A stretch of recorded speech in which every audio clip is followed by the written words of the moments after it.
What is going on, everybody? Welcome to episode 68 of the Stogie Society podcast, featuring Stefan from Lampert Cigars. Woo! And brought to you by Luxury Cigar Club, which is a retail partner of Stefan, which is Lampert Cigars, and Above the Level Construction. And we're going to get a little bit more into those sponsors here in a bit, but we have to mention that. So we're going to go around like we normally do right here in the beginning, intro what we're smoking, what we're pairing, and introduce our guests. So, Ugo, we'll start with you. What are you smoking tonight? What are you pairing? Hey, what's up, guys? If I remember correctly, this is a Sir Louie exclusive. It is the Sir Louie, something like that. Don Patron? Don Patron. I think so. Yes. Okay. Oh, the Von Louie. I'm sorry, Louis. Von Louie. Von Louis. Von Louie, and I also have the Von Blucci, which is the Torpedo. Oh, the Von Blucci is good. I like that one. And those are obviously both, his pets, right?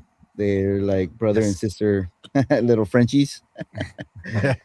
And I don't have a pairing yet, but I did bring out this Cuban rum because I know that Stefan is a big rum lover. Nice. So we'll just hold off on that. See if we can get a sip later. Nice, Very dude. nice. What you got, Frank? All right, I'm smoking the Lampert 1593, which man, I realized my lights kind of bright, but it's I think it was for the December pack of the Luxury Cigar Club. Nice. And I'm pairing it with of course, an old fashioned. Classic. Very good. I have got a very special iteration of this 2023 Lampert Limitada. So the one I'm burning on the top here is from the old Tip Top pack. And I just never got around to it. And so while I'm been over here smoking the Lampert Limitada 2025s, this is my first 2023. So excited to try that one that's been sitting here for a while. And I brought out another rum from my collection. This was a gift from my good buddy Julian, who sometimes tunes in. And so this is called Brinley Gold Shipwreck Spiced Rum. And it is from St. Kitts. It's a low proofer, but it's really sweet and tasty. It's at 36%, 72 proof, but a really tasty, sweet rum. Very nice. Y'all might have me switch into rum, but so tonight I'm smoking the Lampert Golden Retailer Black 2022. This is for the special retail partners, I believe, of Lampert Cigars, and very nice cigar. Got it from our sponsor, Luxury Cigar Club. They had some, picked them up, and actually they were a substitute. I was getting into Lampert 25s, the Limitada 25s, and they were like, hey, would you prefer these? We kind of ran out for right now. And of course, always taking care of their customers. They switched them out. I have no complaints about that. So I got the Golden Retailers and doing a Maker's 46, kind of an easy sipper, sweeter bourbon whiskey here, French oaked. So yeah. Nice. Yeah.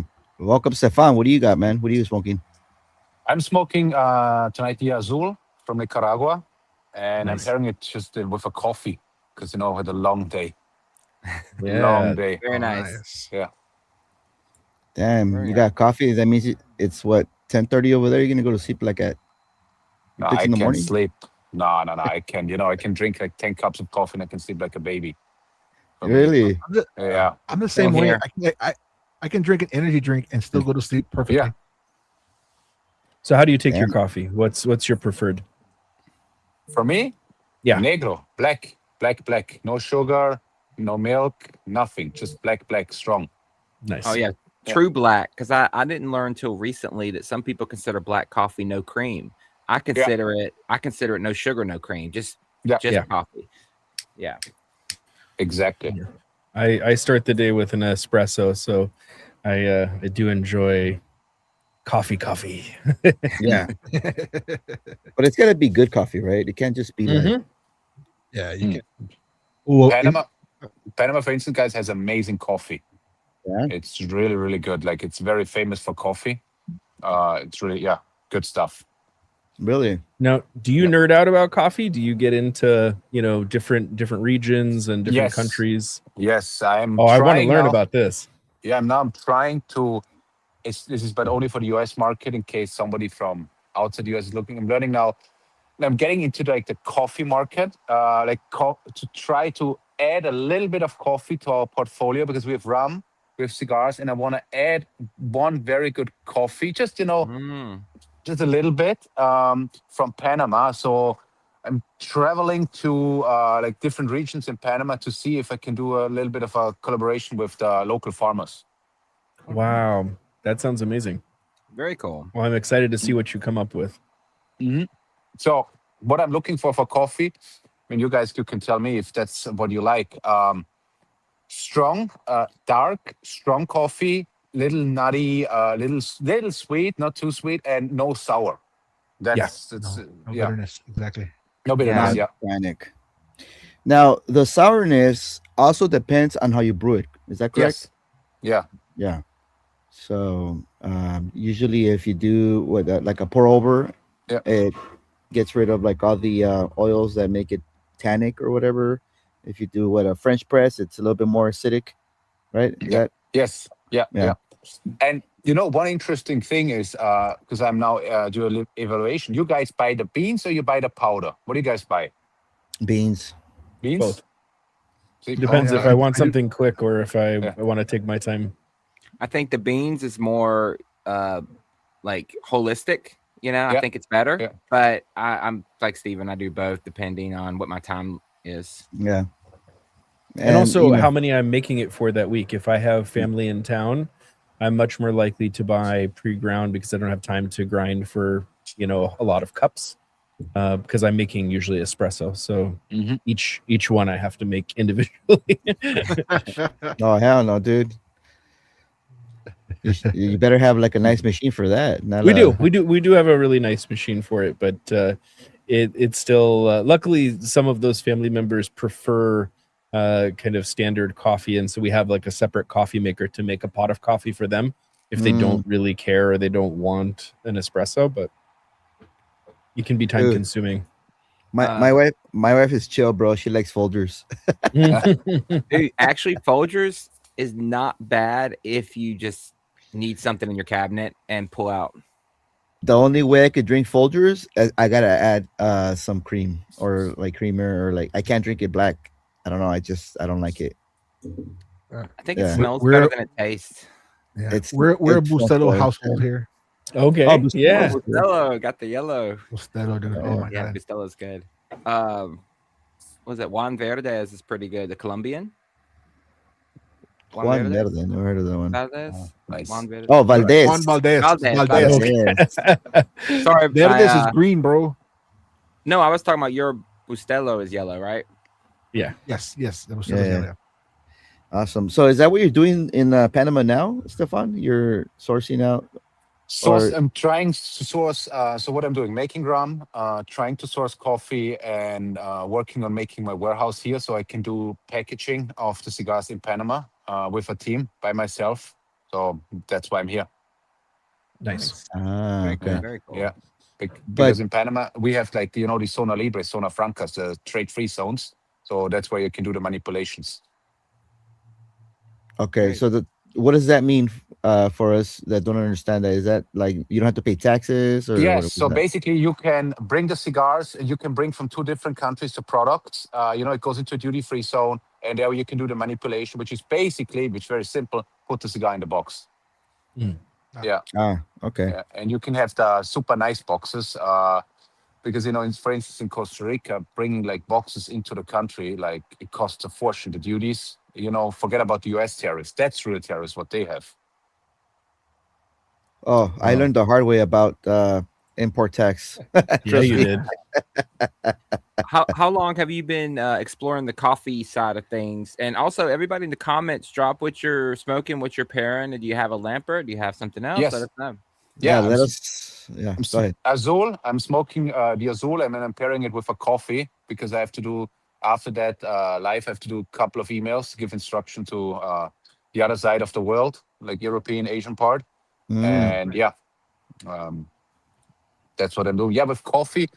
I was looking into coffee for like almost like 2 to 3 years, but it's always like, complicated, so many questions. And I'm not like, I know about coffee, but I'm not an expert, I would say, about roasting technique. I got an email. Oh, okay, we can do for you the Italian roasting. Is it, do you have like a roasting, like a country roasting? Yeah, I'm learning, trying to learn about coffee. Right on. Yeah. AJ saying, so my Italian roast pods are not accepted as good coffee.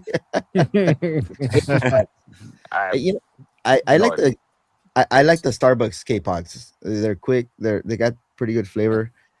But but you got to make them in like a small dose. Don't make it a 16 ounce because then it No. basically waters it down. No, I would do. I think I would do 8. 8 is to good. 6. Yeah. Yeah, 8. Yeah, because my 8. machine has 6, 8, and 10. I usually do 8. Yeah, 8. Yeah. So we will start with 8, and we will see just a small trial. Yeah. Well, that's I nice. can't do the pods because I'm such a. I have to have a lot of something. Obviously, if you've watched the podcast, Indulgent. Randall. Yeah, I'm an indulgent person. So when I make a pot, I'm making a pot for myself. Damn, bro. Yeah, dude. You drink a whole pot of coffee? I did 10 years of night shift. So I've completely screwed myself up. But life's good. Caffeine, nicotine, alcohol, a little bit of exercise. But anyways. Nice. So Stefan, Stefan, when you're going to try out these coffees, do you try to see about pairing it with a cigar, or do you as you taste? It's with a cigar. It will be with a cigar because it should fit to a cigar. That's one of my requirements. Was like a full body coffee that has some power. Not like I don't know how to describe it. It's watery. This kind of like weak coffee. I don't like it at all. I like something like who has body. The coffee a little thick. That's what I'm looking for. Good for pairing with cigars. Not just like. There's so many coffees on the market. I want to make coffee that goes well with the cigar, with our cigar lines. Yeah, I think the one of the worst things in the world is when you finish drinking coffee and you don't feel like you've drank coffee. Like it's very watered down tasting and yeah. Yeah. Awesome. Nice. Hey, Stefan, I was writing up a biography for the description of this video, and I came across some facts that I didn't know, so I just kind of want to talk to about them. Something about when you started or before you started the cigar business, you were actually looking into tailoring suits for smoking cigars. Is that correct? No, so imagine me as a tailor. Oh my God, nothing will fit. No, so the idea, actually, everything started when I was in Thailand on the beach during Christmas, because in Europe it was freezing like crazy. I was at the beach, and it was like shitty weather. I got really pissed because you fly to Thailand for 12 hours and you go into the rain, and storm was coming. And I saw all these tailor-made suits on the street, and I didn't really care much. And I started smoking cigars on my terrace. And I was like, oh, could be interesting. Why don't we like customize cigars? I've never seen that. Customized cigars. I want to make a computer program. That was when I started like 7 years ago. I developed then a computer program, like same as a suit. Like you can virtually develop your cigars and make it with the blend. That was the original idea. That's why you read Thailand. That's how everything came up. Like, okay, I can do that too. Yeah. Nice. Which beach? Phuket? Yes, it was Phuket. Yes, close. Khao Lak. Oh, nice. Khao Lak, a little bit 1 hour up. Country smiles. I thought that word was pronounced with the F. I think everybody does. Yeah. No, No. I think you're confusing it with Pattaya, with the tourism there. I thought the P was silent. I mean, Sometimes it is. the storm there was called a Pabuk. Maybe it's also silent. Pabuk. Pablo. Did you learn Thai while you were there? Yes, thank you. Sawadee Sawadee Kap, krap. Kopkum Yeah. Sawadee Kap, Kopkum Kap. Finished. Yeah. Nice. Now, That's it. now, the important question is: did you learn how to kickbox in Thailand? Oh no, hell no. I did. No.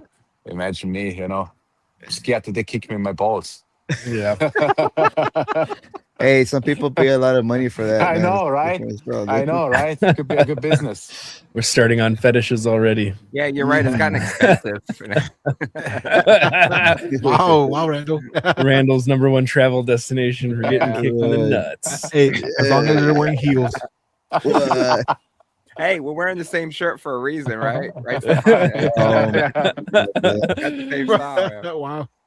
Oh man. Nice. Oh man. Yeah, Check that's out Ben's hilarious. question here. He says, hey Stefan, I'm looking forward to Lampert Coffee. Can I do a monthly sampler? There's an idea. Oh, monthly pack. There you go. There you You're go. already getting Yeah, customers, man.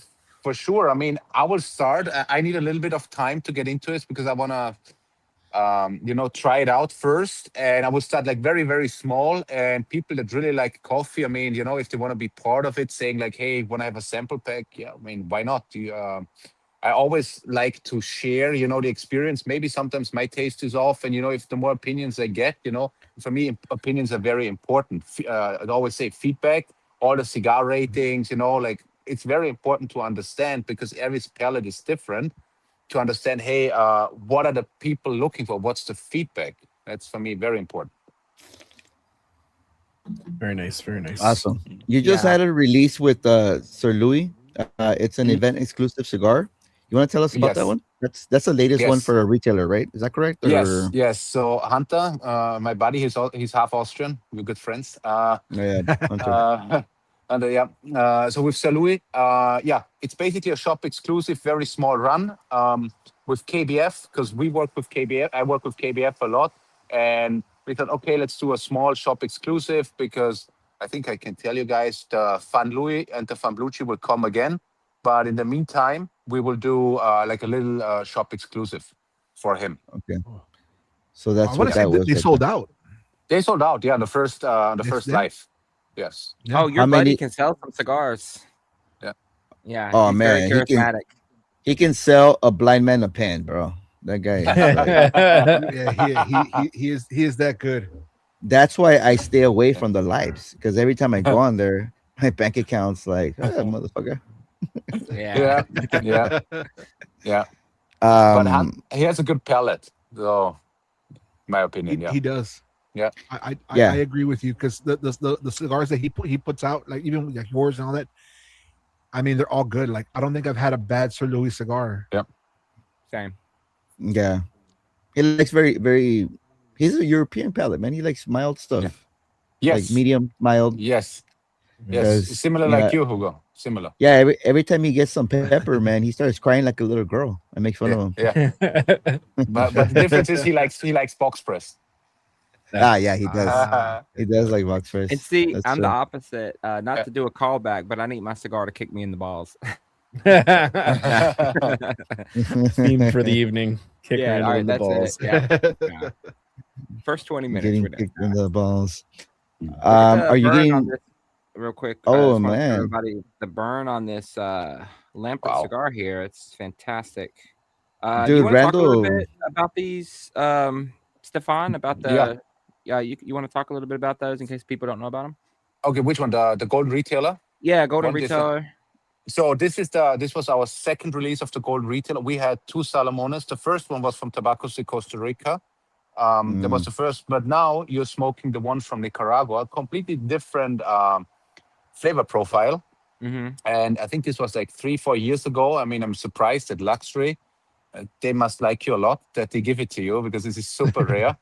Wow. Oh, yeah. Yeah. It's basically sold out. And this is made it agro tobaccos. This is our Nicaraguan line for the Salamones. But I can tell you because we have this black card program, this cigar will come back, only 1,000 cigars, because we found them in the humidor, 1,000 cigars. They are coming back next month. Yeah. Oh, wow. Okay. Yeah. Well, you guys heard it here first. Yeah. If you want these, check them out in different places, I guess.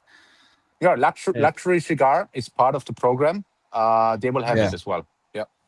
Nice. How's the black card program those. going? Very good. Very good. Very good members. I mean, we had, I don't know, so far only 2 idiots, but that's it. But really, really good. Yes. And for those who may be watching who are not familiar, maybe you want to introduce a little bit about what it is. Yeah. So the Black Card program is basically a closer circle. It gives you access to cigars that we are not releasing on a regular production that, for instance, I don't have enough, or if I do a pre-release, sometimes I want to test the market. I have these people, test the market, how you like it, because sometimes I'm not even, sure. It was, for instance, with the latest one, the Continental 52. Me personally, I loved it, and I gave it to like my European buddies at the trade show. No, not convinced. I said, so weird. I love it. So maybe my taste is completely off. And then I released it in the US, and everyone went crazy about this cigar. So the program, it's $250 a year, but you get like 10% discount on the core line. You get early access. You have like very good pricing on the cigars. What else? You get an ashtray for free, and it's just a community. Nice, very nice. Any FaceTime calls with Dr. Stefan with the Black Card program? So you imagine. No, I do Instagram Live. That's fine. Yeah. We can call you anytime. We're part of the Black Card. The man is Card. Continuing to work after the show tonight, and you're going to ask him to work more.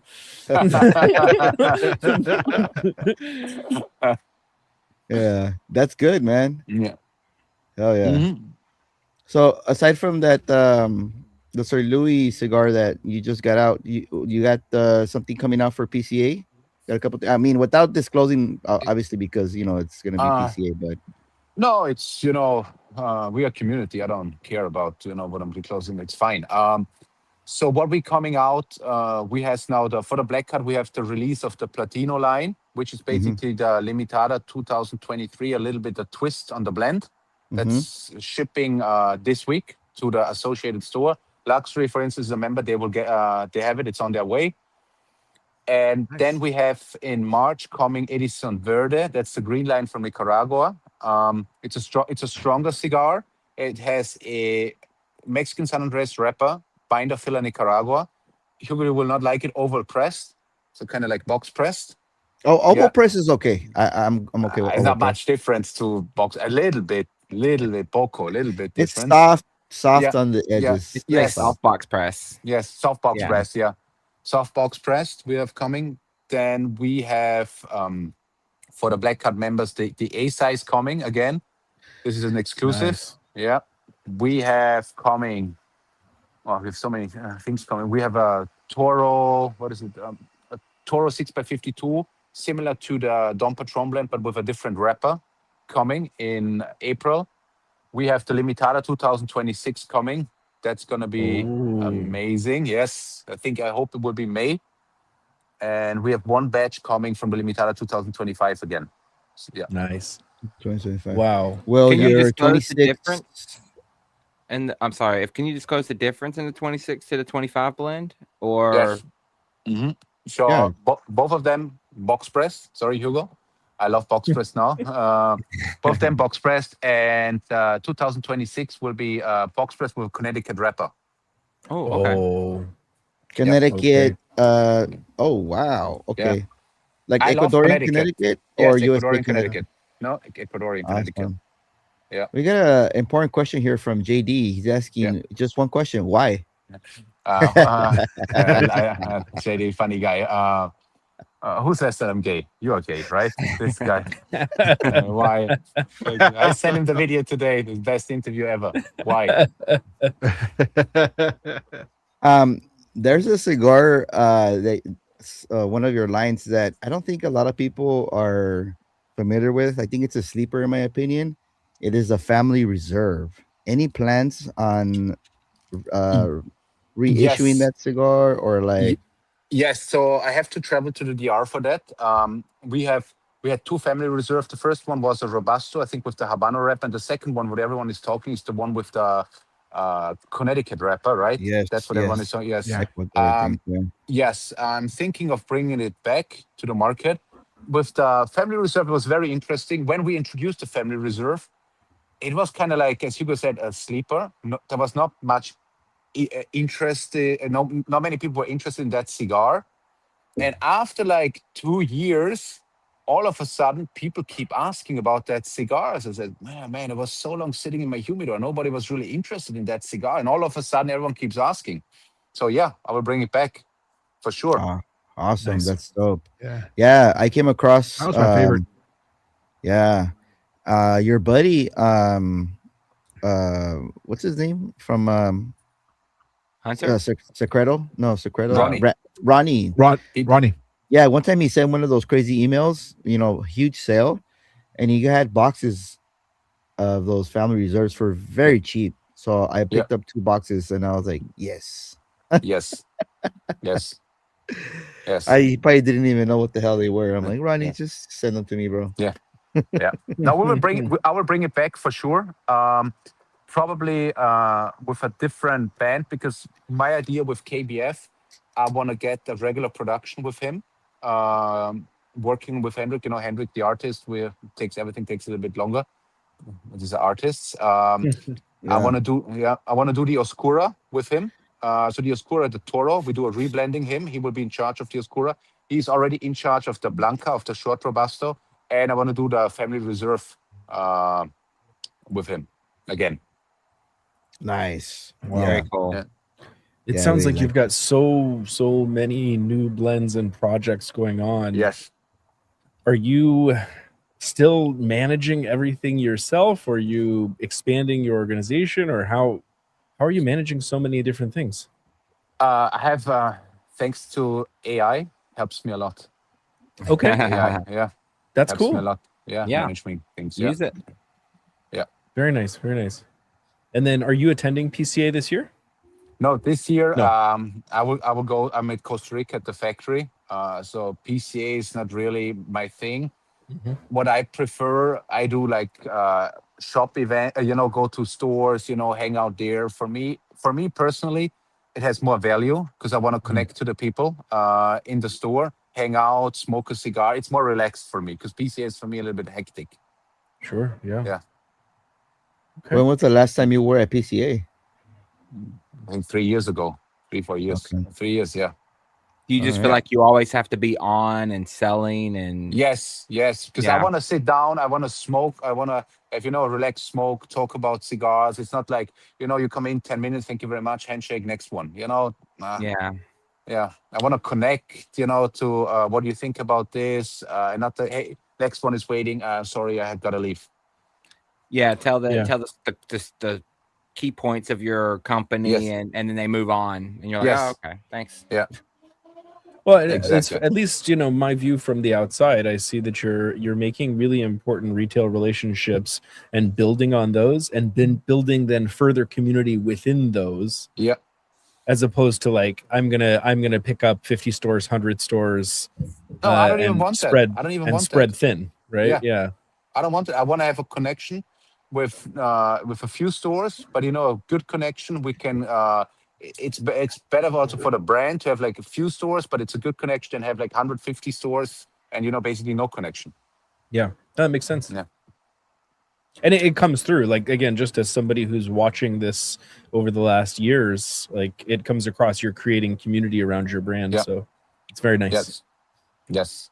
It's always one of my goals. It's always what I said with cigars. I want to make good cigars to an affordable price. That's for me very important because I want that everyone has the opportunity to smoke a good cigar, for a fair amount of money. Yeah. Yeah. Also, Mhm. with less connections, you have more capital to do what you want to do otherwise. Because, like, for example, Ugo was my connection to Lampert because I believe Ugo bombed me a couple of Lampert cigars, and He bombed us all, yeah. yeah, and the Limitada 2023 made my list in 24 as for like a top because I was like, man, it's a fantastic cigar. So through word of mouth and through the generosity of the cigar community in general, they're going to get out there to the people, as opposed to you spending all your capital going to 600 stores and then not having any capital to do anything. Yes. So exactly. Yeah, Yes. Yeah. Plus, I feel that a lot of consumers at retailers, they're kind of like, very, they're very cliche. Like they have like their brands that they smoke, like, my father, they smoke Olivas, they smoke, all these old timers. It's really hard for them to try like boutique stuff. Yeah. I don't know. I just, just from my personal experience going to different cigar lounges, um, the people that are willing to try more of the boutique stuff are more like us, more like, trendy, I guess. I don't know how you would say it, but yeah. More open. Uh, More open. Yeah. yeah, exactly. Try I'm new open stuff. to, yeah. Yeah. I'm gonna interrupt real quick. This cigar is phenomenal. The 1593. Thank you. That's Oscura, right? That's the Oscura. Oh my god, it is so good. Like, it's gonna definitely be in my top 25 for sure. Oh, you're doing a 25 this year, huh? So good. Yeah, Frank's way behind. I always no, not for 2025. Oh, okay. Top 25. Yeah. I can't go back in time, Rando. I don't have a DeLorean. You don't? 88 miles an hour. I mean, I should, right? But now the dream would be smoke a Lampert cigar, mix some Lampert rum into some Lampert coffee, and then go back in time. All of it. Yeah, with coffee and cigars possible, but the thing is, with alcohol in the US, it's a headache. With this 3-tier system that you guys have, basically you have to have a distributor in every state so that you guys have access to it. And with shipping within states, it's also an issue. Yeah. Some states are more open. They like, for example, I live in North Carolina. We have a state-ran chain of alcohol stores. We usually just have ABC. But if you go to somewhere like New Jersey, you'll see corner stores that are like Mike's Liquor and all these shops that I'm sure other guys on this panel see all the time. I don't know about their states, but so it all depends where in the U.S. you ship to, and it's a big headache. Yes. And for me, same principle for the rum. I want to make it affordable, but if you have like 3 people between, everyone is cutting a margin in. Yeah. Oh yeah. Yeah. I can see where that would be a problem, losing a portion of what you're expecting to come back just in regulatory nonsense to get something somewhere. Oof. Guys in the chat and ladies also, make sure you hit the like button for Lampert Cigars and for Stefan. We have, I think we currently have 20 some odd of you watching and only 14 likes so far. So make sure you hit the like button. This guy does going to do coffee, does rum and cigars very well. So make sure you drop a like. Heck yeah. So I'm gonna ask a question based on the cigar that I'm smoking. What does the 1593 represent? So do you mean the logo or the cigar? Well, no, the actual logo itself. The logo. This is like our family crest. We got one 1593 and one 1675. So that's when we got it awarded from the king. That's so our family goes back a very, very long time. Yes. Wow. Very old. Yeah. Hell yeah, and this one is in both the Roja and the Oscura, correct?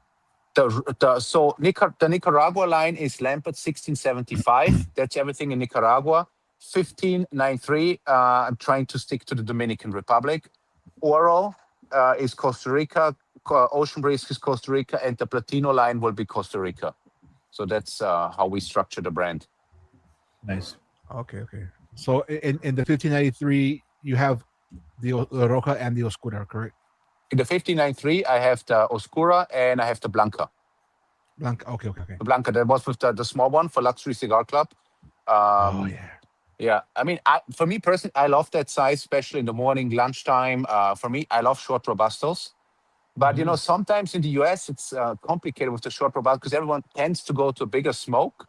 But especially like Europeans, they love the shorties. They smoke like 2 or 3. If you don't have so much time, that's why I love that size. Yeah. Same. Stefan, are you from Austria? Yes, I'm from Austria. Yes. I was in Austria in December. Oh, nice. Where? Sparsberg. Oh, nice. Salzburg? Yeah. Salzburg. Yeah, I'm sorry. Salzburg. Yeah. And Sound of Music. Oh, yeah. It was beautiful. I bought a Austrian cigar, and I haven't smoked it yet. Which one? The one that is made in Austria? Yeah, it's a tubo. It has a green band. Did I get made? Did I get like just? Is it like crap? I don't know. I haven't smoked it yet. But try it. Try it. Let me know. Do you like it? Does it suck? I don't want to not spoil anything. You smoke it and you text me. Okay. Nice. Yeah. There you go. But here's the deal. It was quite expensive. It was in euros, obviously, and I was like, all right, it's almost that win in Rome, right? I'm like, well, I'm here. Yeah. So I've already spent a lot of money. But however, I really enjoyed the country, and I enjoy the smoking culture in Europe compared to the US. I just feel like there's the US has this kick on health kick and everything else that I feel like Europe is a little bit more open, and they're like, well, I get it. People are smoking, and it depends on the country in Europe. I mean, some countries are, a little bit stupid when it comes to like this like regulations with smoking, and most countries don't understand how much money a country makes from smokers. They don't have to do. They don't do anything. They just charge tobacco tax and VAT and sales tax. They charge twice. They make money twice. Oh, yeah. That's true. That's true. Yeah. So I'm curious. I remember seeing an interview where you discussed kind of the beginnings of Lampert Cigars and blending the first cigar for your law office to have there. To now, I'm hearing about line after line after line coming out, different factories, different blend changes, building community, and I'm curious about how much learning it has taken for you to build this. In the industry, it just seems like so complex. Like, have you relied on a lot of experts? Have you done a lot of independent research? How did you get here? Both. It's a learning by doing. You make mistakes, but you learn through that mistakes. It's normal.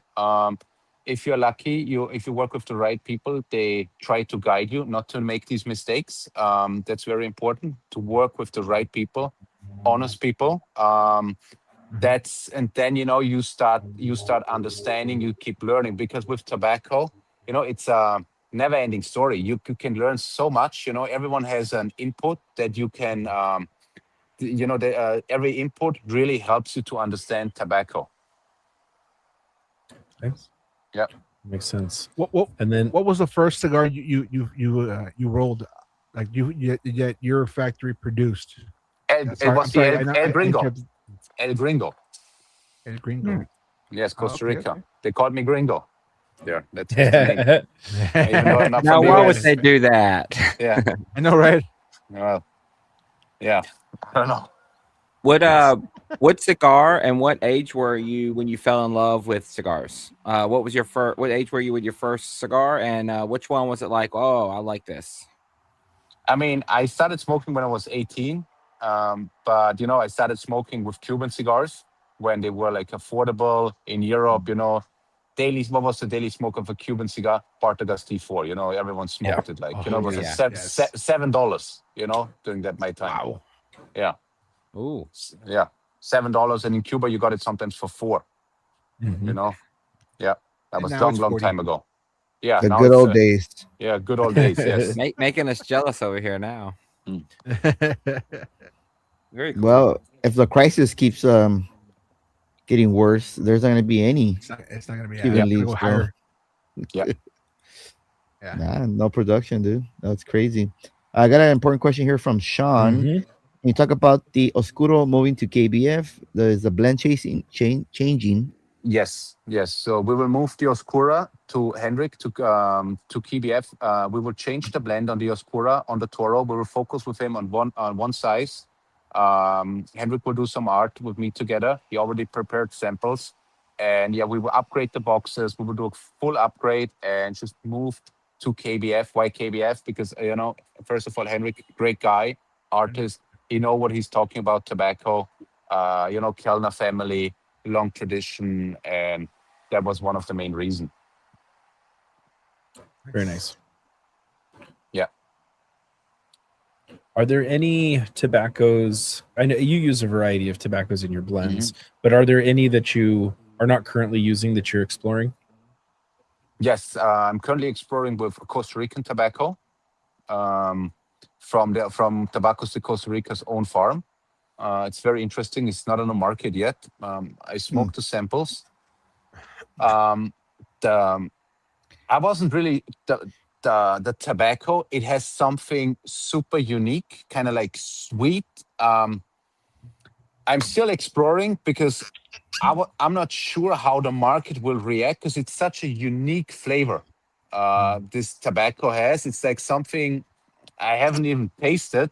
And I'm not sure, if you bring this kind of flavor profile on the market, how the market will react to this kind of tobacco. I'm still exploring. Are you kind of trying to put it with blends or just puritos of that tobacco? So, of course, I will use a wrapper from Ecuador with them, because also from their own farm, and binder filler from Costa Rica. Nice. Yeah. Very nice. Would a Costa Rican puro be something that you would consider, or is that they don't make the wrapper is difficult? Wrapper is difficult. Okay. Yeah, it's difficult because I like beautiful wrappers. Okay. Yeah. So their crops are more for the filler and the binder. Yes. They're a little bit more rustic. Yes. I mean, you can have you can get wrappers, but in order to have a production, you have to have it stable. Yes. Yeah. Definitely. Yeah, and Ecuadorian Connecticut wrappers are just so beautiful. They're just they glisten in the sun. As they age, they get even better and more beautiful. Yes. So, I mean, Costa Rica, their wrappers amazing because they have their own farms in Ecuador, so they don't buy external. They do it with their own farming. They'll do their own fermentation, and they take really care of their wrappers. I mean, everything how they do the fermentation, it's completely different because every factory does kind of like their own fermentation. But what they do is really special. Yeah. You're talking about who? Tabacos de Costa Rica. Oh, yes. But and that's just like the factory itself, right? Not like Yes. All right. Nice. So you're saying their fermentation process is a little bit different from other factories. Yes, from others. Yes, other factories. Yes, completely different. Yes, that makes it so special, in my opinion. So you think that their process maybe clears out more of the impurities of the tobacco and it produces a cleaner product, or what's the difference? Yeah, I mean, it's just, if you smoke a Costa Rican cigar, not just Lampert, like, I don't know, it's just like the tobacco, when you smoke it, it's kind of like different, like on the palate and the retro, than, for instance, in a Nicaraguan or a Dominican. It's just different. True. Yeah. Unless you smoke Alex Les Nicaraguan cigars, then those are like crazy. Those are like super smooth, man. Yeah. But yeah, in general, yes, you're right. Especially Nicaraguans. Usually are very bold, very heavy on the palate, very spice forward. Yes. Dominican for me is a little bit more floral, a little bit more exotic, but I don't mind that. Let's take advantage to shout out our channel sponsors. We got Above the Level Construction. They are available in the Southern California area for concrete demolition projects. You can contact Chris at the number below. And also, Luxury Cigar Club. If it's your first order, you can get 15% off with First Time 15 code.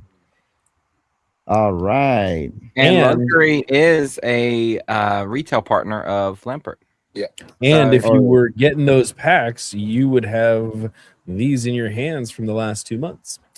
So, we got the white band and then the roja.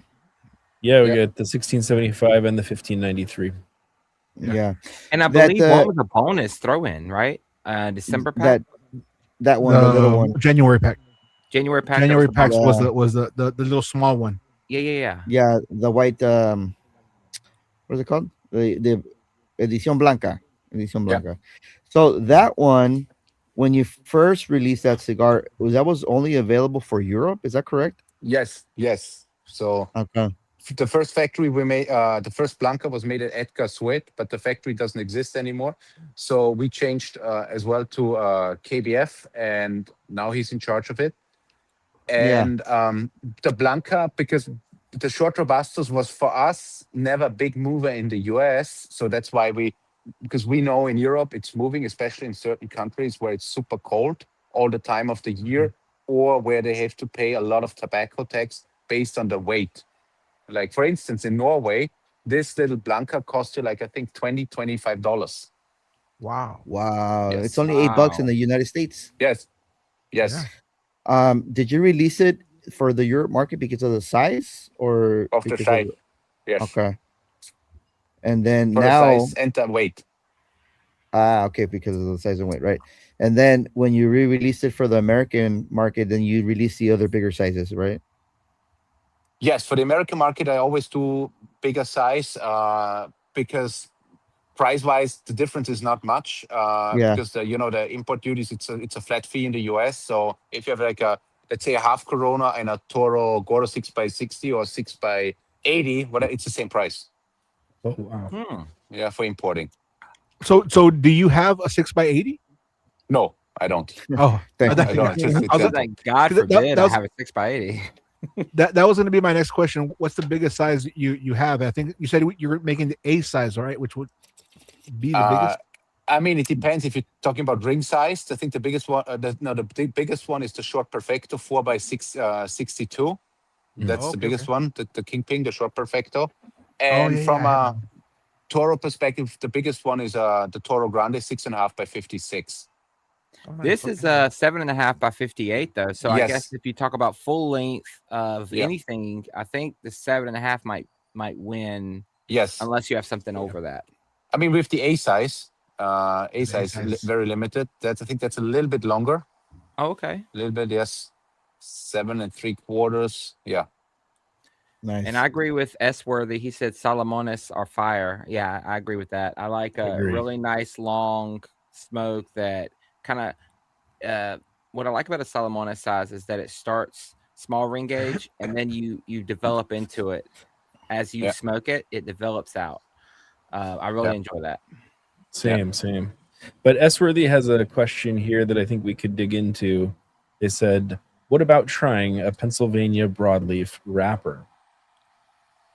I mean, for me, Costa Rica has such good wrappers. They have their own farming. Importing, it just makes Costa Rica is like really expensive when it comes to any importations. And with them, I want to stick to their farm because they do a really good job. I don't want to rely on external. I mean, I'm sure they make good stuff, but I prefer, to keep as much as possible in-house. That makes sense. Yeah. Absolutely. What about conceptually, though? What about conceptually in terms of that flavor profile? I haven't thought about it. Broadleaf? Okay. No, not at all. Okay. Not at all. But I smoked Peruvian tobacco a lot because Costa Rica uses a lot of Peruvian tobacco. Well, that's perfect because that's what this question is about. What about Peruvian tobacco?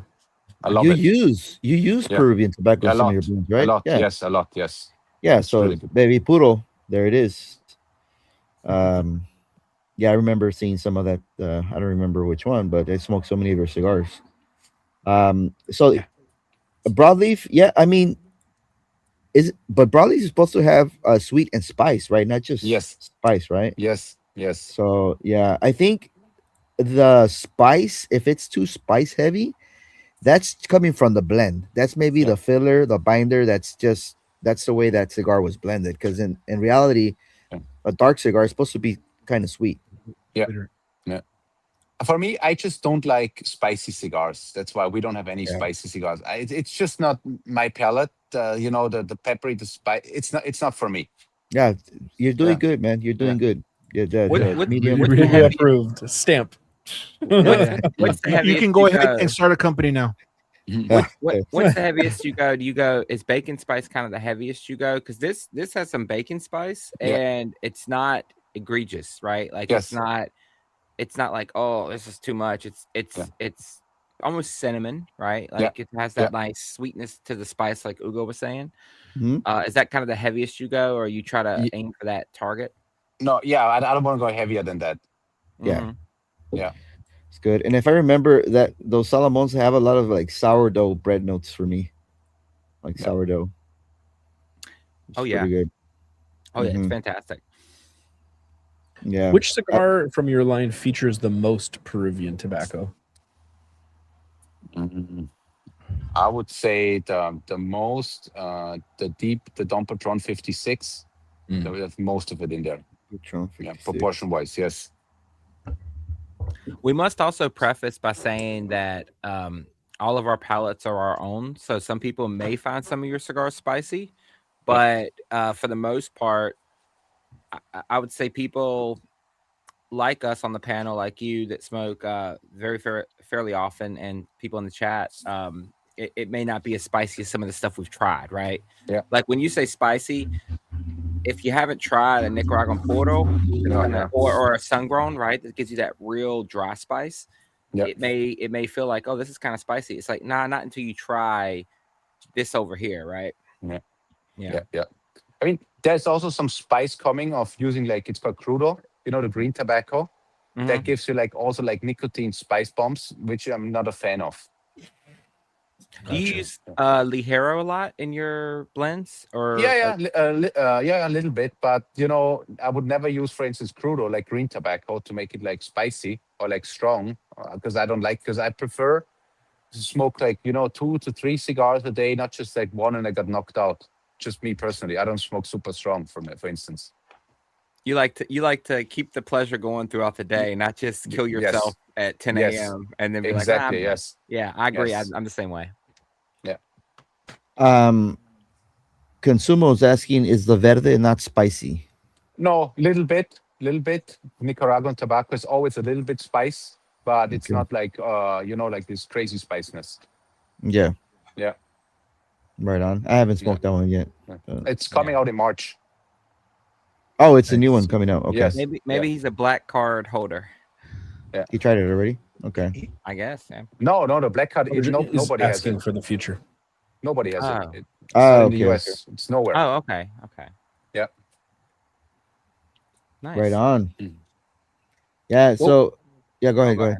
I was going to say, what was your biggest pitfall? Like when you started, obviously, from 0 to now, the beginning had some challenges. What was your biggest challenge or surprise of like, whoa, this is a little bit harder than I thought it would be? Making boxes. Okay. Like the graphics or choosing just making boxes. I mean, it sounds stupid, but making boxes, cigars, yes, I can handle, but making boxes, if you rely on other people of making boxes, it's just a headache. They don't deliver on time. Yeah, I mean, this box, what you're showing, this is Costa Rica. They have, if you work with a factory that doesn't have a box factory included in the house and you rely on external ones, it starts with the measurements. So they come, you have to, hey, please measure, because 56 is not 56 sometimes. Everyone has a little bit of a difference, but it makes a big difference on the box. And get this sorted. And then the factory doesn't communicate with the external box factory that much. Boxes get messed up. The box guy doesn't understand it, or what happened to us? The box guy disappeared, took the money, and ran away. Yeah. Wow. Yeah. And has that happened to you already? Yes. Oh wow. Sorry about that. Yes. That's why, like, boxes, it's the biggest challenge. I prefer just bundles if I can do it, but I understand retail stores prefer boxes. Yeah. Well, and that's kind of what you did with the Sir Louie, right?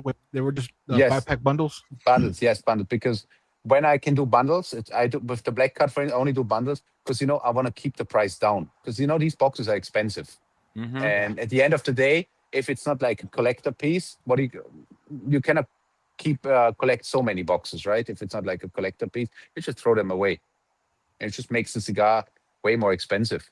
Bonfire. Shipping. Yeah, Bonfire. exactly. Shipping cost goes up. The box price. It's all on the cigar price. Mm, was your first store exclusive cigar with Hunter? Yes. Was Yeah, it my? Well, it was with Hunter. Yes, my yeah, first one. Yes, he came down to Costa Rica. Yeah, we did some yeah. crazy work. So you met him there in Costa Rica? Is that how you guys Uh, started collabing, or? no, I met him in the U.S. and then I said, let's come down to Costa Rica. And Hunter loves to travel, Yeah, oh and yeah, yeah, he does. He yeah, does a lot. Nice. and we did the Yeah, full program. yeah, because he has a lot of exclusives from you, which is Yeah. awesome. Yes. Yeah. Yes.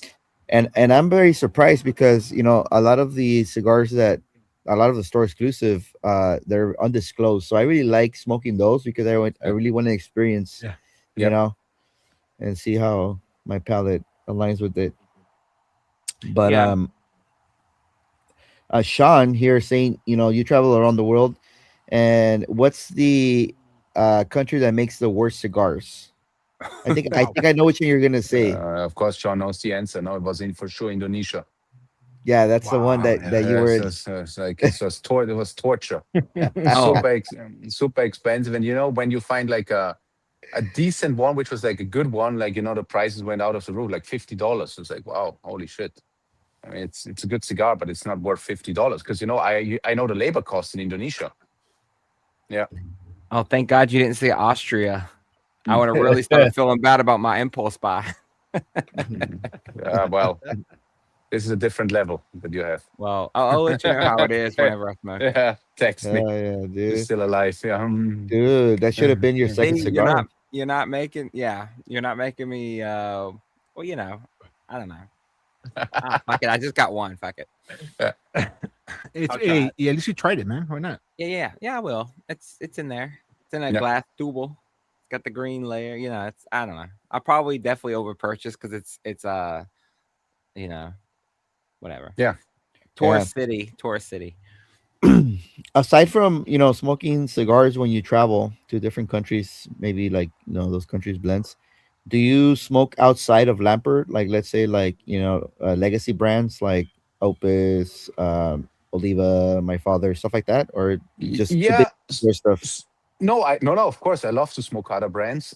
What I love, like when I'm in other countries, smoke brands that are not well known. I always pick these Yeah. kind of blend that I never heard, because the other one I can get everywhere. But I Yeah. try to this is a local one. Never heard about this one. Let me try this one. Very last time I bought like a Panamanian made cigar here. I just want to try different cigars that are not well known to see, okay, what's on the market and what are they doing, because it's very interesting for me. Because the other ones I know more or less, but the interesting part is the cigars that are not well known. Maybe it's a sleeper. What That's true. what has stood out for you lately? Mm, lately, there was I don't know. It was a house blend in Panama, which was actually, pretty good. They used Mhm. Panamanian tobacco, but no label on it, nothing. Yeah, Just yeah, that little store, and was actually, pretty good. And the cigar was nice. $5. I was like, wow, it's pretty good for that price. Yeah, Yeah. not bad. Have you ever had I'm Peruvian puros? Yes, yes, Yeah, the Inca, uh, or which one? yes, yeah. Inca, yes, Yeah, you Inca. like it, or? For me, I prefer the Peruvian tobacco for blending. Me Mm, personally, I would not do puros. I prefer Peruvian tobacco for blending. It's yeah, just my personal preference. I think they have the same issue as Costa Rica. The wrappers are not that great. They're very rustic. Yes, They're not nice. yes, rustic wrappers. Yes, same Yeah, would be the same with the Costa Rican tobacco. Very rustic. You see veins, not really. yeah, Yeah. thicker tobacco. Mm-hmm. Yes. Yeah, I got a few when I went down there. Nice. So you mentioned kind of the associated issues with the creation of boxes, and then a few comments flew in of people saying, give me a Ziploc and, all of that, just like make a bundle. Do you have any intention to do something like that where stuff ships in just bundles, no box? I do it with the Black Card program because Nice. the people there love. It's more about the cigar than on the box. But for retail stores, it's complicated because they have to open a bundle, put it somewhere. They have to have a special tray. It's difficult. Makes sense. Yeah. Yep. AJ, that's don't unacceptable. Hey, you don't? Do you have any lanceros in your cigar lines? No, I'm working on a Lancero. This is also one of my Ooh. projects on a Lancero. I will go to Costa Yeah. Rica in 3 weeks on Lancero. This is one of the projects I want to do till end of the year. Because usually, when I Nice. plan, everything has been planned the last year. This is coming for this year. So I want to plan ahead. So I always have enough stock. But this is one of my projects, but I have to make the mold. I want to do 109 cigar. Oh, 109. Yes, with the Nice. Limitada 2025 blend. Oh, Oh, that's gonna be fantastic. Yeah, that's gonna That would be really. But they don't have the mold, so you have to talk to the mold guys to make the mold. And the problem is what we have now with the mold guys.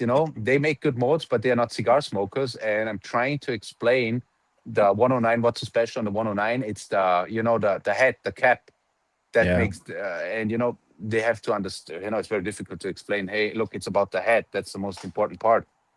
Yeah. Well, head is Ugo, always do the you- most do you- important part. Jesus. Pause. All right, how do you boot? How do you boot? Do you need to take a break, Ugo? Or the Lanceros got you too excited? I'm like, hey, lanceros, finally. Yeah, lanceros is good, man. I'll also say not to rehash this, but I really like when a cigar company wants to jump into coffee, because I think a lot of us who smoke cigars enjoy a coffee with their cigar in the morning. Big time. And I'm always down to support anybody who has a coffee blend, and if it's half good, I'm down to have it on repurchase whenever I need it, because I feel like you're blending it not just for your cigar, but just for the cigar or the tobacco pairing in general, right? Yeah. So, I mean, for me personally, I'm always super excited when I hear there's a cigar company that makes a blend of I have to try it. Yeah. Like of a coffee. So I'm really excited that you're trying to dive into that. And also I like rum. So, the rum thing has, that has to happen at some point too. Yeah. But is the rum already in the States, or is it still? No, it's in the States, but only in a few stores. We have like Total Wine, California, just like few stores, because it's very difficult to find distributor because if you're a boutique, the distributors, they want to have the big brands. They are not in the liquor. They're not really interested in boutique. Is that only in Total Wine, California? I think in one other store.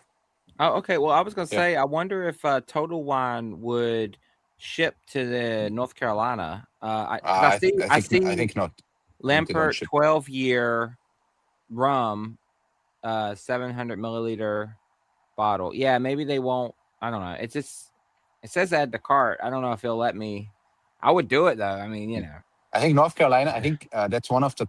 If I remember correctly, North Carolina is one of the countries that cannot ship. They're very strict. I think North Carolina. Yeah, it's the Bible Belt. Yeah. It's the South. It's Georgia, North Carolina, South Carolina, Virginia. We're in the Bible Belt, so we have a lot of weird stuff with alcohol, with tobacco stuff, and United States is definitely its own beast. Yeah. Sure. You got Baby Puro's asking if the Don Patron has Peruvian. Yes. We said at the beginning. Yes, it has Peruvian tobacco.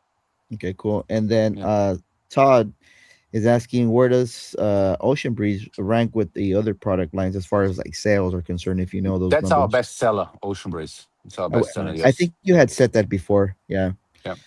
That's the original one, the Robusto Grande, right? Yeah, this is the OG. Yeah. That's the Robusto Grande. Yeah. Dude, that cigar is fucking crumbed all over that cigar, dude. Ken Sumo's also asking, have you considered working with Cameroon tobacco as well? No, not interested at all. Cameroon tobacco for me. Oh, you don't like it? Oh. It's not my palate. Importing, limited supply. Yeah. Expensive.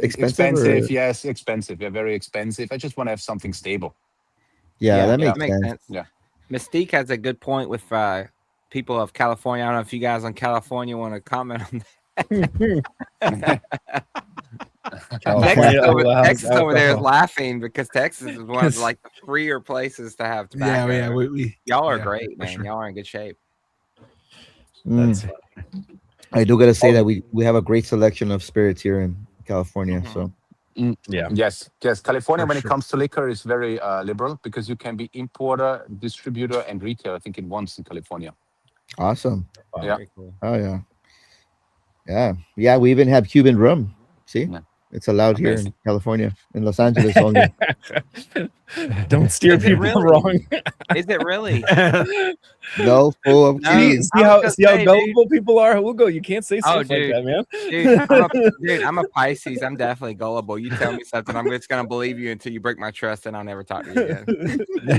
See, how do you feel about that, Hugo? You're about to break Randall's trust. And We're I'm gonna not have a gonna, Titania on our hands. Yeah, I'm not gonna Titania.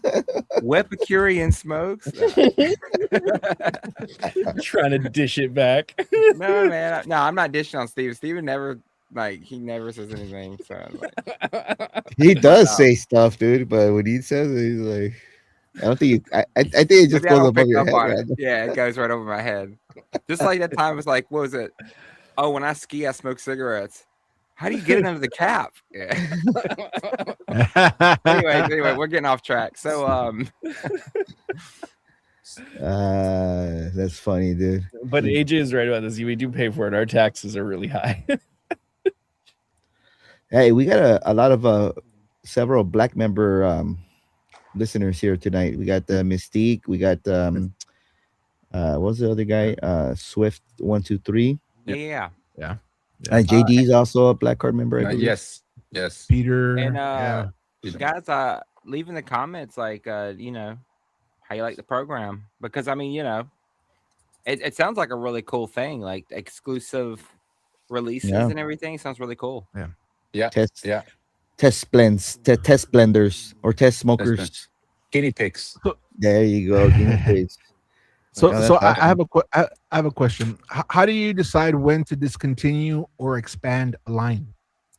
Good question. So I see it on the feedback. Sometimes, cigars. It happened to us at the beginning. We had at the beginning a Lancero, and everyone keeps telling me, make a Lancero. And when you bring out a Lancero, it's not really moving. That's the thing. Everyone bring a Lancero. Once you have the Lancero, no, at the end, if you can choose, like people can choose between a Toro and the Lancero, they go for the Toro because the price difference is not as big. I'll tell you what, we are changing that.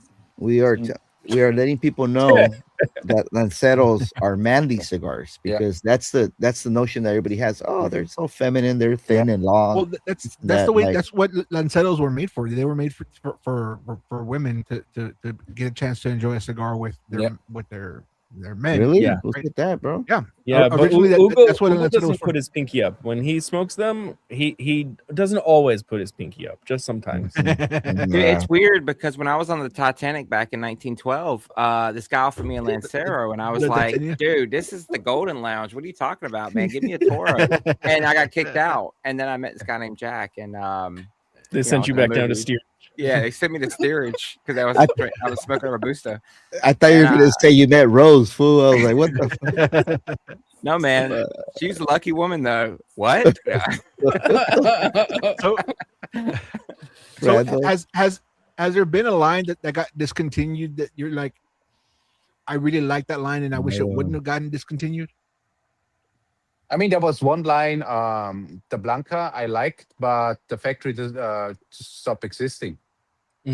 So that's like it was out of my control. Does that often happen? Does that happen often, or is that just kind of like it's just one of those things? Just one, and it usually doesn't happen often. Oh, okay. Yeah. Sure. What's Yeah, go ahead. I was just gonna ask him what's I forget the blend on this Von Louie. Do you remember? No, I can't recall. I have so many blends with Hunter. I really can't. Yeah. So we touched a little bit on kind of the learning curve and maybe some mistakes. What mistake might have taught you the most? Something you might have learned from but it was an expensive mistake. With the boxes, don't trust The the boxes, guy on the email that Yeah. sends you that he sends That you seems pictures like the from one. Dominican Republic. Yes, you had to hire a lawyer and recover everything. Yes, Oh gosh. it was very painful because you were like the guy was really a complete idiot. Is the box ready? Yeah, it's ready. Show me. 6 months later, not even one single box made. Oh But gosh. Don't trust he the spent boxes. he spent the money. I said, well, great. Oh man. Are you traveling right now or are you home? So I'm No. not traveling for the next 3-4 months for sure not. What's your next trip? I go to Costa Rica. I try to go there every month. Costa Rica, Nicaragua, and I have to go to Dominican Republic. I was supposed to go like this month, but there's this the festival Pro Cigar, so Yeah. all the factories are busy, and they cannot really focus on blending. So that's why I postponed it because I need full attention. Right on. Gotcha. Someone just smoking Lamperts all day. On the spot here, what's your go-to morning stick, Lampert? Lunch, at late afternoon, and after dinner stick. What would you do for your perfect day? If I have enough time, if I don't have stress, I don't have an easy day, full day. I would start probably my day with a Connecticut in the morning, a DP, a Dom Patron, either the Toro or the DP 56 if I have like a long morning. Then for lunch, I would go, it depends what kind of lunch. I would do an ocean breeze. I would do an ocean breeze probably, or a Morado if it's a heavy lunch. And afternoon, I would probably go again like the Roja from Nicaragua. And at night, I would do, if it's available, I would go with the Limitada 2025. Yeah. Very cool. I like how you added one more at the end, like late dinner, and then at about 10:30 at night, I would do the Lampert Limitada. Yes. Yeah, it's very cool.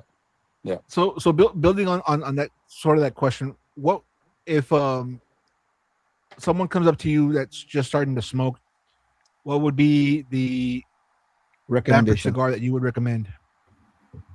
So if he hasn't smoked any cigar, I would give him like a Connecticut. I would give him like a go with the Gringo regular production, or go with the Roja super mild creamy one. I would say go with this one and then see if you think it's strong or not strong, or if you like it or not, because then I have more or less an idea what he's looking for. If he tells me Gringo is super strong, I said, okay, we have to go into a complete different direction. Yeah. Oh, cool. Nice. I do want to say I appreciate Mystic for he answered the question here. Answered the question also. Con 52, DP 56 midday, and Requia at night. Yeah. And also I want to say, guys, if you want to try Lampert's possibly at some point, they are a retail partner of our sponsor, Luxury Cigar Club. You get a box monthly, and there is possibly a chance you could get a Lampert cigar in your box, depending on what tier and the month and everything. So if you're curious, also on their website they have Lamperts available. Check out Luxury Cigar Club, and also our other sponsor, Above the Level Construction. If you're in the LA area and you need cement work done, right, like outdoor work done, concrete work, stuff you don't want to try to learn through a YouTube video, stuff you want done professional. You don't want to trip over. You don't want to trip over yourself because you don't know how to pour concrete right. Above the Level Construction in California and the LA, Southern California, right? Southern California. Los Angeles area. Los Angeles area. They'll get you right, so you can have an extended patio to smoke your cigars. Because if you're going to make a big gazebo, extend your patio. You can't have a little 4x6. You got to have a 10x12, right? You got to block out those rainstorms. So check them out. Check out Luxury. Check out Lampert. Back to the one show. I was like to point out though before we go back to the show is Luxury. Even if you don't want the subscription packs, that Plus membership, $9.99, and it gives you that deep discount, 20% off. So when you're digging into some Lampert boxes, that Plus discount is real nice. 20%, it helps for sure. It definitely does. Just cancel your subscription. You don't need service. Netflix. You don't need Netflix. No, even if you want to go, well, You paying Hold on subscriptions on now. that? Let's not go overboard here. Let's go overboard here. You don't need Cancel Netflix. all your OnlyFans. You need them OF. All right. You guys. Stefan's like, what track. the fuck are you guys talking about? Stefan's like, Who is an OF? Who is an OF of you guys? Who is that? Oh, look, he knows what it is. Randall. Hey, Ugo's got his seriously, foot pics page, so only I don't feet. know. It's only feet.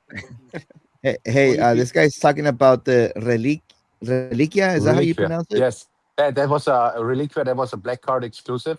Okay. It was a project. It's sold out. We don't have it in stock. It was like, I think, 1,000 cigars I made, and I never released it. And it was a project. It was got forgotten in the humidor in Costa Rica, and we bought it for the black card members. What? Why did you name it Reliquia? Because Reliquia is like, for me, means like something old. It was so long in the humidor. It was forgotten. Oh, okay. Yeah, it's relic. relic. Yeah. It's a relic. Yeah, relic. Yes. Okay. Yes. Yeah. Okay. I was like, wait a minute. I think that's what it is, but let me ask. Yes. Okay. Cool. That's awesome. I would definitely smoke something called relic more than something that I would attribute to being like bitter or young, right? Yeah. Like you don't feel like if it has no age, you feel like ammonia, right? Yeah. So relic, it's a good name. Relica. Yeah. Now, Baby Poodle said luxury is a great shop. You're correct. I totally agree with that. Yeah. Anyway, now Stefan, you actually get down and dirty with the blends. You do the bunch, that stuff. Okay. Yes, I do. I mean, I'm not really. I mean, I can do it, but I'm not the best in making the bunch. So okay, I just I smoke like the tobacco leaves. I can do that, and then I let the then they make the bunch for me. Okay, cool. But the thing is, but sometimes what happens when you start blending, you make the bunch. It's amazing. It happens to me like 2 times. They put the wrapper on, you smoke it, and then you put it in the humidor. You think, oh wow, what a great cigar! And after 3 months, sometimes the tobacco turned out completely different, and then you have to start from the beginning because it didn't work with the aging. Yeah. Right on. We got some more recommendations, and Consumo is asking, "What's up with the hats?" Yeah, so I'm working on making hats. Yes, please. I have one. Chris from the US. He's because I'm not a hat expert, but in the US, hats are important, and you guys are really experts in hats, and so he's helping me because he knows all the hat techniques. It's crazy. Yeah. Well, in the U.S., the processed food is making us all bald, so we wear hats. It's thinning up here, man. We got to wear hats. Yeah. So besides hat, are you going into anything, any other accessories or shirts or anything else? I mean, we were releasing, I think, end of the year, a limited edition, a jar. Okay. That's cool. Going to be very interesting. And I do ashtrays, lighters. I stopped because there's always something wrong with lighters, and I stopped also doing like t-shirts. This is like not my area. One of the reasons, the beginning we had like super nice polo shirts. When we did events, we did ruffle off, and there was one. We had one event, and there was that guy. He won, and he had 7 extra large, and he said, "Where's my polo?" I said, "Man, 7 extra large." I was like, I didn't make it. I was like, yeah, but I won. I said, so I had to make one polo with 7 extra large, and I had to beg the factory to make one because usually for one they don't want to do it. Right. Yeah. Oh wow. America. Yeah. That's all I gotta say, America. Yeah. People are saying we're bald and we need hats for sure. Yeah, man. The hat market might do better than the cigar market. Yes. There's a brand out there that does better on hats. Nah, I'm kidding. Lampert's like, we're a hat company now. We're a hat company now. But if you need hats and coffee. If you need hats, if you need hair, go to Turkey. Oh yeah. Okay. Definitely. I flew back with a guy who got a hair transplant in Turkey when I was coming back from Europe, and I looked at him and I was like, "Good for you, man. I'm sure that's gonna hurt for a couple of weeks, but when it grows out, that's gonna because the turkey does fantastic." Yeah, he was looks maxing, by the way. Looks maxing. It's what the kids are saying these days. Yeah, do you need to define that for the elderly here? I don't get it. So it's their stupid way of saying anything you do to make the best version of yourself. So if that's whitening your teeth, thickening your hair. Self-improvement. Yeah, self-improvement is how we would say it. Maxing. Yeah, But I was trying to get our younger crowd who might be 18 or 21 and smoking a cigar. I don't think they can't be 18 and smoking a cigar, Randall. Not anymore. The world's changing. The world's changing too much. Dude, Stefan, so originally you're an attorney by profession. Right. Do you still practice law or no time? No time. I wish I can do sometimes a little bit, but I just don't have the time because all the paperwork, the supply chain, it's such a big process, and we are in so many countries at the moment, which is very good. I think 80, 90, I stopped counting. It's just a lot of keep the supply chain, have enough cigars, have boxes, have cigar bands, have UPC codes. There's so much behind it. Okay. So you could say that the cigar industry was more successful than the law practice, or I wouldn't say successful. It's just very time consuming, the cigar, because you have to just from a cigar. There's so many things. There's so many steps involved in making a cigar. It's not just a cigar that you see when a consumer sees the end product. I don't know how many 100 steps are behind that product. That has to be supervised. I have to check, everything from the band, label, cellophane, UPC codes, box, printing, stamping on the box, shipping. Yeah. I don't know. All I know is that it takes 1000 días to get it out. That's what I heard. The nice part. And it takes 100 hands? I heard 300, something like that. I don't know if that's true. I hope they wash their hands after they use the restroom. You don't know. Not sure. That's the extra flavor you get. That's that barnyard. That's that barnyard flavor you get. Yes. Yes. Yes. Oh God, I hope not. Oh, nice. Dude, I like that cigar. I like that cigar. That cigar is really good. Another Sir Louie exclusive, right? Is that correct? Or no, regular production. Regular production, okay. Yes. I'm curious about your first hangout with Hunter from Sir Louie, because I feel like you guys had a great time. Yes, we had a very great He time. Yes. Any of it. He can't say anything. No, he signed an NDA. NDA, yeah, that was my next. I had to sign an NDA. Yeah, so you still practice law? He was like, I don't even need to know I got everything here, dude. We tried to get him on the show, and guess what he said? He's based in the Dominican Republic. No, it's too late. He said he goes to bed at fucking 8 p.m. at his time. I'm like, what? Wow. He just didn't want to talk to you, dude. He's like, I go to bed yesterday. Sorry. He said he calls me after 8. He said, don't call me. I gotta DM him now. Good thing this is being recorded. I'm gonna show him, okay? Clip this. Hey, clip it. No, but Hunter seems like a really cool dude. And I just feel like you guys probably had like a fantastic time, and always with him. And then of course, as you hang out more, you start talking about blends and stuff. I'm sure that blossomed very naturally for both of you.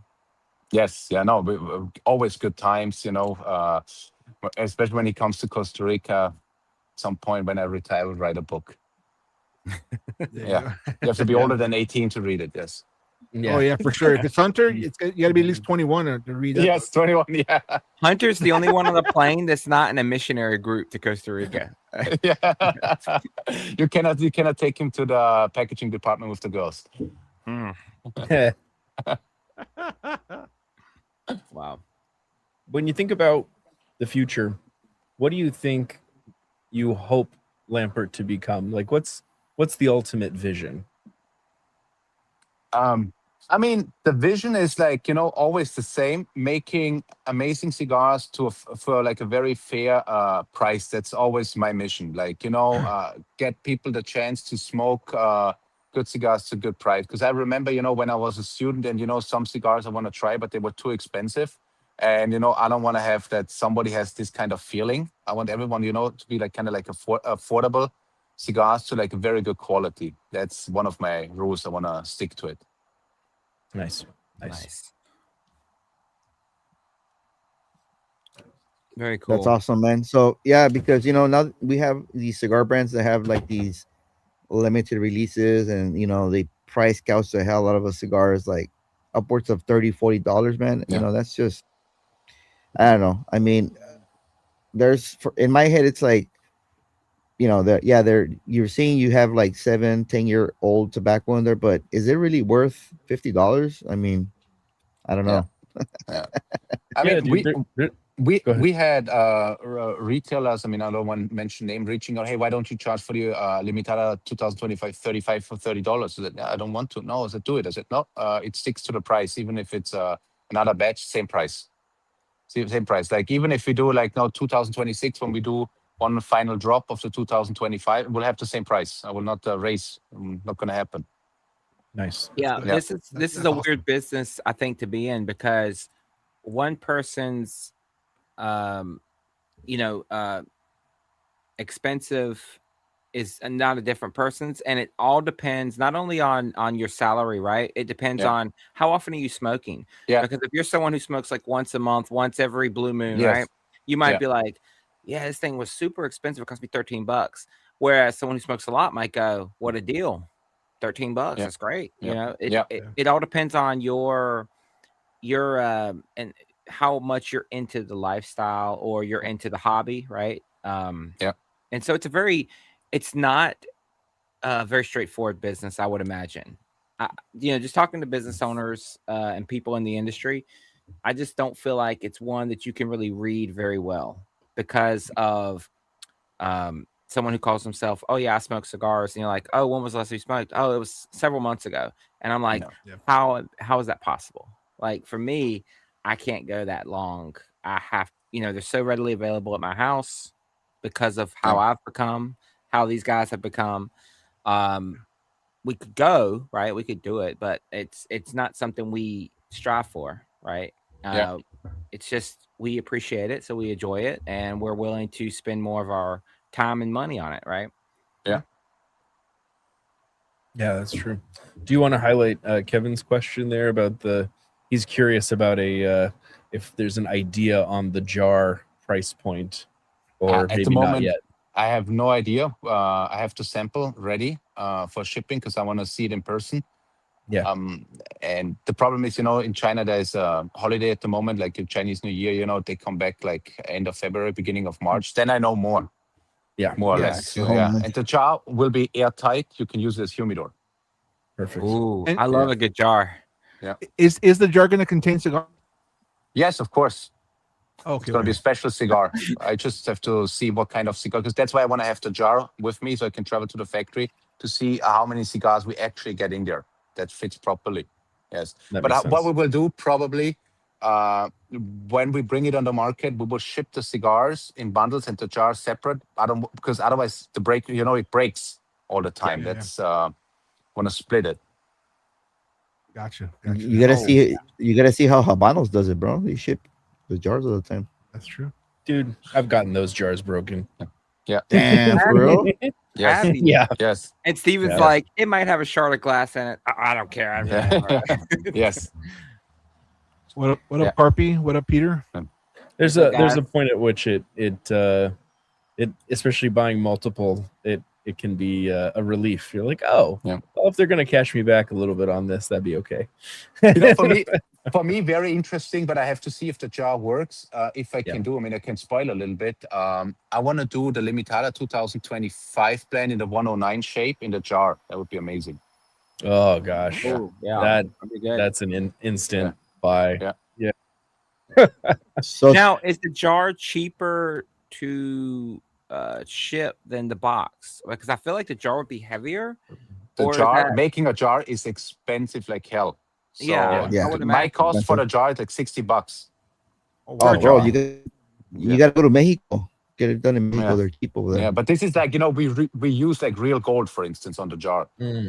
Oh Yeah. wow! Oh, gold accents. Yeah. Okay. Yes. There you go. Yeah. Nice. No, that was all stolen from us in the treaty, so we don't get it. Yeah. Should I draw a blank here? I was gonna ask something. Oh, cigars and What up? smoke is What up, in the AZ? house. Oh, What's up, I just AZ? took it off. Sorry. Again, A lot of people. I'm happy to see, Stefan. A lot of people do have the black card and they're enjoying it. You know, I'm just happy to see that for you, because that was definitely a risk. A lot of people don't do stuff like that, right? Yeah. And so I'm glad to see that that's working out for you. Yeah, I don't think anybody. challenge. Yeah, I don't think anybody has like an exclusive Program partnership like like that. Nothing, Program. nothing Yeah. I can think of, but Yeah. Is the American jar Express, supposed to be part of that, or is the jar going to be more of a regular release kind of thing? You're thinking about it with the limitados? I would think I haven't thought about it because there are so many steps involved in this project. Because I have to make the mold, I have to make the jar, I have to figure out the shipping. So the worst thing that can happen is like you receive the jar and the jar is broken. I have to find a packaging way that you receive it safe. That's for me important. Because Well, dude, they play soccer or like football. Some UPS guys. I just got wine delivered to my house today, and they had those egg carton type of cushioning things. Yeah. The molds. So Yeah. it was the first time I was receiving that order, and I was like, oh, this is pretty cool. There's like no way it would break because the bottles are not touching. There's a lot of space in between them. So that's an idea right there. Yes. does that incumbent upon you? Does that fall on you, or does that fall on whomever you choose to deliver your product? Like, is that on you to make sure they have that, or is that something that while you're contracting out who would deliver these, they say we can give it to you for this with this kind of packaging? How does that work?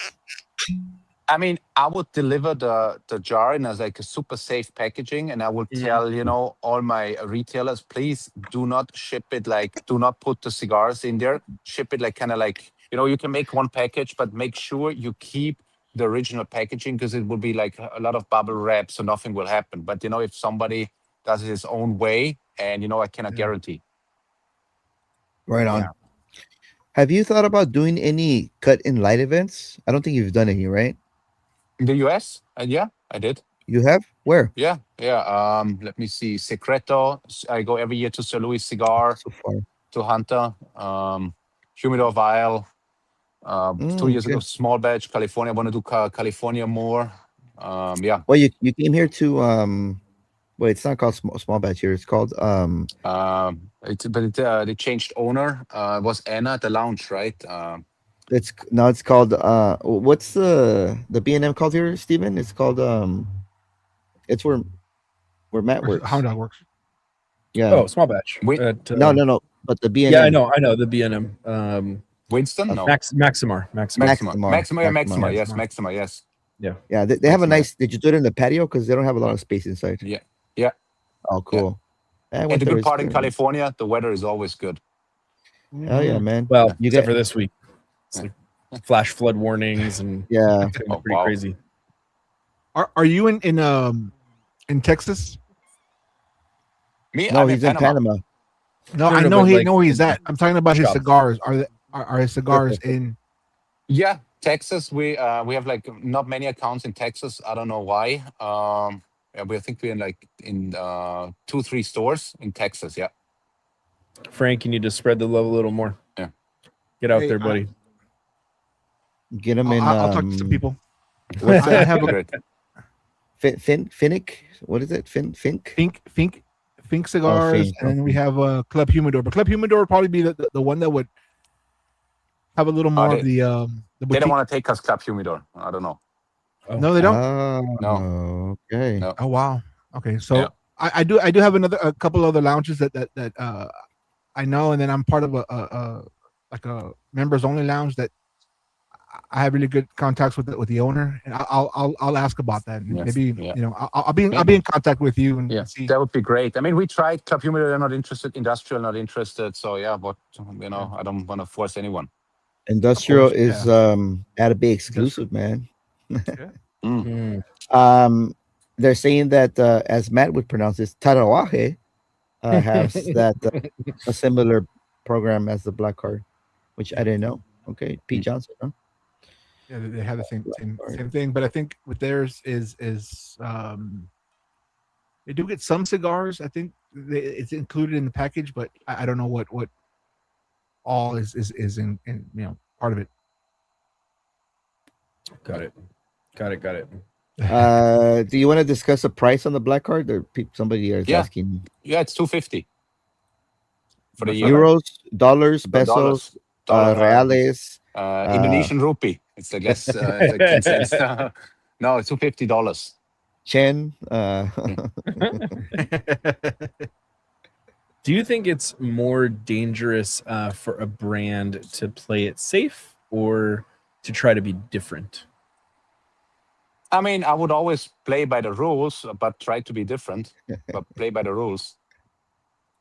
But I mean, like, I think some brands may fall into that where they'll find like successful blends and they kind of stick to them. I don't see you doing that. Like you're always coming out with something new, which I feel like is going to be far harder and potentially leaves you with more risk. So it seems like you're not as risk averse as some, especially for newer brand owners. Yeah.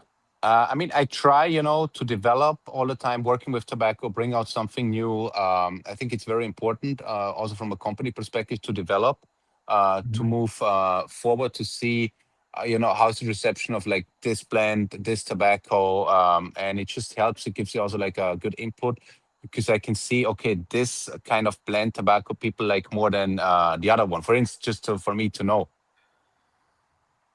Gotcha. Right on. Okay. And AZ's got a question here, and I'm going to maybe expand on it a little bit. So his question is, are you going to roll a cigar close to an Epicure number 2? I'll expand, if you don't feel you have one that touches somewhere close to that. I haven't thought. I mean, I will never roll a cigar by myself. I mean, you cannot sell it. It's not going to work if I roll. But so far, I mean, for this year, I'm pretty booked with projects. I mean, I will not work on the Epicure number 2 format at the moment. Got it. Right on. Yeah. Do you still smoke a lot of Cubans or not no more? No, not anymore. I mean, yesterday I smoked. What did I smoke? Like a Partagas. I got a Partagas. Yeah, but it tastes a little bit different. D4. The D4. Okay. Yeah, D4. But it tastes like not as it was like 10 years ago. Yeah. Because the Cuban cigars, they have like a very specific flavor. You can say, oh, this is Cuban, like this very like earthy from the soil. Yeah. You can say, yeah, this like very special Cuban. But the one I had yesterday, no bueno. No bueno, my friend. Yeah. Well, price goes up and somehow it doesn't. Yeah, it doesn't correlate to quality. Yes. But that said, there's plenty of $50 cigars out on the market now that are mediocre anyway. So. Yes, I mean, for instance, I was in that store yesterday. The Correse was, I think, the 52 used to be there like $14. Very affordable, and I bought it like 3 months ago, and now it went up to 26. Oh wow! And within 3 months, they're crazy. In Europe or no, in Panama? Oh, okay. Yeah. They have Casa de Habano there, or is it a different? Yes. No. Yeah, they have a Casa de Habano. Yes. Nice. Wow. Yeah, it's nice. You can smoke, drink coffee. It's nice. Oh yeah, that's dope. Guadalajara has something similar. They have a full bar, coffee bar as well, and a nice place to smoke. Puerto Rico too, but not for Habanos, for New Worlds. But nice. Well, is there anything else that you want to mention to the audience before we wrap up? No, I just want to say thank you for everyone for the support, and all for the Black Cup members for the feedback, and all for the retail partners. For like the luxury is part of it.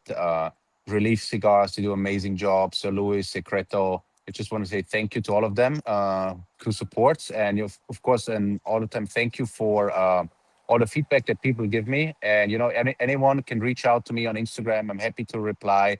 Any feedback, it's great for me. It helps me. I want to say thank you to everybody who watched tonight, because our views to likes ratio is very close to 1-to-1. So I think that's a testament to what people think of Lampert, right? Yeah, So hell yeah. like we had a lot of people that had the black card. We have a lot of people that smoke Lampert, and obviously to get people to actually smash the like button. Because people are passively watching sometimes, right? Truck driving or you're washing dishes or whatever you're doing. So thank you guys who are watching for supporting us, for supporting Stefan and the brand and everything else, because we have a great group that watch us and everything else. So big time. Appreciate everything. You guys have anything else you want to plug before we go? I don't. Same thing. Instagram for me. Yeah. Same. Hugo? Yeah. No, just got my Friday morning live. I'll do it this Friday for sure. And then I think the next release for me is going to be a legacy. I think Oliva.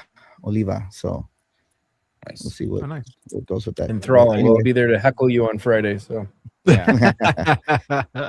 Awesome. Yeah. Well, thank you for joining, Stefan. And thanks for the invite. It's great. Yeah. Well, looking forward to our next collab here with the Social Society podcast. Maybe you'll have something new to share with us next time. 100%. Yeah. 100%. Yeah. Thanks everybody for watching. Thank you. All right, everybody, have a good night.